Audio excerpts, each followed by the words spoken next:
টান টান উত্তেজনার ১২০ মিনিটের লড়াই শেষে জয়টা তুলে নিয়েছে চ্যাম্পিয়নরাই। তবে হারলেও প্রথম বিশ্বকাপ খেলতে এসে দারুণ লড়াই করে নিজেদের সামর্থ্যের জানান দিয়েছে কেপ ভার্দে। আর্জেন্টিনা ও কেপ ভার্দের ম্যাচ নিয়ে ফুটবল ভক্তদের মতামত শুনবো আজকের পর্বে। এটি নিউজের নিয়মিত আয়োজন আমাদের কথা অনুষ্ঠানে স্বাগত জানাচ্ছি আমি শেখর আজাদ। শেষ পর্যন্ত প্রত্যাশিত জয় নিয়েই মাঠ ছেড়েছি, এটা খুবই ভালো লাগছে। আর আমরা তো আসলে আজকে হ্যাটট্রিক দেখতে আসছিলাম মেসির, কিন্তু ব্যাড লাক আজকে মেসির জন্য, আমাদের আর্জেন্টিনা সাপোর্টারদের জন্য, মেসি ভক্তদের জন্য, যে আমরা আসলে হ্যাটট্রিকটা হয়নি। তো ওরা একটা ভালো ফাইট দিয়েছে, শেষ পর্যন্ত ম্যাচটা জমে উঠেছিল তাদের ভালো খেলার কারণে। আসলে আর্জেন্টিনার কাছ থেকে আমরা যে ধরনের খেলা প্রত্যাশা করি সেই অনুসারে আমার মনে হচ্ছে যে আজকের পারফরমেন্সটা সন্তোষজনক না। স্পেশালি কেপ ভার্দের মতো নতুন একটা দল যারা এবারের বিশ্বকাপে প্রথম চান্স পেয়েছে, তাদের বিপক্ষে খেলাটা এত কঠিন হবে এটা আমি আসলে ভাবি নাই। ১১২ মিনিটের সময় যখন আর্জেন্টিনা ফাইনাল থার্ড গোলটি দিল, পুরা এখানে হলের সামনের মাঠে সম্পূর্ণ একদম সবই উচ্ছ্বসিত ছিলাম আমরা অনেক। পরে ম্যাচ শেষে আমরা সবাই আলহামদুলিল্লাহ অনেক আনন্দ পেলাম। ইনশাল্লাহ আর্জেন্টিনার রাউন্ড অফ 16-এ ইজিপ্টের সাথেও ভালো করে জিতবে ইনশাল্লাহ। আমরা আবারও এবার বিশ্বকাপ নিব। বরাবরই আর্জেন্টিনা ভালো খেলে, আর্জেন্টিনার উপর আমাদের সবার এক্সপেকটেশন অনেক বেশি, বিশেষ করে the magic man, the miracle man Messi. আসলে তাকে নিয়ে আলাদা করে বলার কিছুই নেই, এবং আমরা যা দেখলাম, তিনি যা দেখালেন, আর্জেন্টিনা যা দেখালো, এবং অবশ্যই কেপ ভার্দে আজকে খুবই ভালো খেলেছেন। সেই জায়গা থেকে আর্জেন্টিনা যতটুকু পেরেছে রেজিস্ট করে খেলার চেষ্টা করেছে, এবং যখন আমরা গোল দিয়েছিলাম আমরা উল্লাসে ফেটে পড়ছিলাম, এবং আসলে বলার কিছু নেই, আমরা খুবই উচ্ছ্বসিত।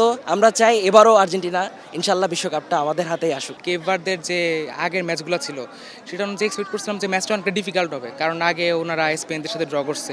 তো এরকম একটা পারফরমেন্স এক্সপেক্ট করছিলাম কেপ ভার্দের কাছ থেকে, কিন্তু আজকে আমাদের দেখে যা মনে হয়েছে যে কেপ ভার্দেন যে সর্বোচ্চ পারফরমেন্স দিছে আজকে।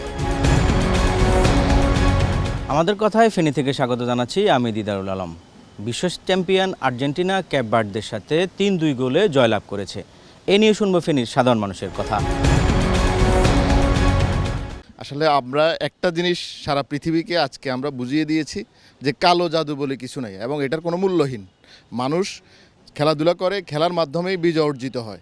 কোনো রকম জালিয়াতি, চালচাতুরি, জাদু, এগুলোর কোনো মূল্য নেই। আর্জেন্টিনা তার প্রকৃত খেলা দিয়ে, নৈপুণ্য দিয়ে তারা তাদের সর্বোচ্চ খেলাটা তারা দেখিয়েছে, যার ফলে তারা ৩-২ তারা জিতেছে। আগামী দিনগুলোতে তারা ভালো করবে ইনশাল্লাহ। যারা খেলা দেখেন নাই বা খেলা দেখার পরেও এই যে ক্যাপ ভার্দে নিয়ে ট্রল করবে, তাদের সলিড ফুটবল জ্ঞান আছে কিনা সেটা নিয়ে আমার সন্দেহান আছে, প্রশ্ন তোলা যায় ফুটবল জ্ঞান নিয়ে। কালকে আর্জেন্টিনা ভালো খেলেছে, তবে তার চেয়ে দুর্দান্ত খেলেছে ক্যাপ ভার্দে। এখানে আমাদের একজন মেসি আছে, সেই জায়গা থেকে আমরা প্রত্যাশা রাখি যিনি প্রতিটা ম্যাচেই একটা রেকর্ড গড়ছেন, পুরাতন রেকর্ডগুলো ভাঙছেন। আমরা আশা রাখবো আমরা চ্যাম্পিয়ন হবো এবারও। কেপ ভার্দে আয়তনে বা জনসংখ্যার দিক দিয়ে ছোট হলো, খেলার মাঠে তারা আসলে ছোট দল নয়, সেটা তারা প্রমাণ করলো। খুবই চমৎকার একটি ম্যাচ আমরা উপভোগ করেছি। আর্জেন্টিনা জিতেছে, তাদেরকে অভিনন্দন। তারা যদি এভাবে খেলে যেতে পারে বিশ্বকাপ জয়ের জন্য, তারা অন্যতম দাবিদার বলে আমি মনে করি। ক্যাপ ভার্দে ছোট দল বলা যাবে না, কারণ তারা কোয়ালিফাই করে বিশ্বকাপে এসেছে, এবং তারা প্রথম পর্বে কিন্তু একটা ম্যাচও কিন্তু গোল হজম করেনি। তাহলে আর্জেন্টিনার মতো দলকে শেষ বাঁশি পর্যন্ত যে তারা মাঠে প্রতিদ্বন্দ্বিতা করছে, এটাতে প্রমাণিত আর্জেন্টিনা যে কোনো দলকে হারাতে পারে এবং বিশ্বকাপ দাবিদার। টান টান শ্বাসরুদ্ধকর ম্যাচে কেপ ভার্দের বিরুদ্ধে ঐতিহাসিক জয় পেয়েছে আর্জেন্টিনা। এটা নিউজের নিয়মিত আয়োজন। আজকের আমাদের কথা শুনবো এ বিষয়ে কি বলছেন সিলেটের বিশ্বকাপ প্রেমী মানুষজন। কেপ ভার্দে আসলে অনেক ভালো খেলেছে, আর আর্জেন্টিনা বিশেষ করে আমি দেখেছি খেলার মধ্যে অনেক সময় ভুল পাস বা গোল একটা দেওয়ার পরে কিন্তু তারা অনেকটা লেজি হয়ে গেছে, বা কেপ ভার্দের প্লেয়াররা যেরকম দৌড়ে খেলেছে আর্জেন্টিনা কিন্তু সেরকম খেলতে পারে। আজকের যে ম্যাচ হয়েছে আসলে অতি দুর্দান্ত ম্যাচ হয়েছে।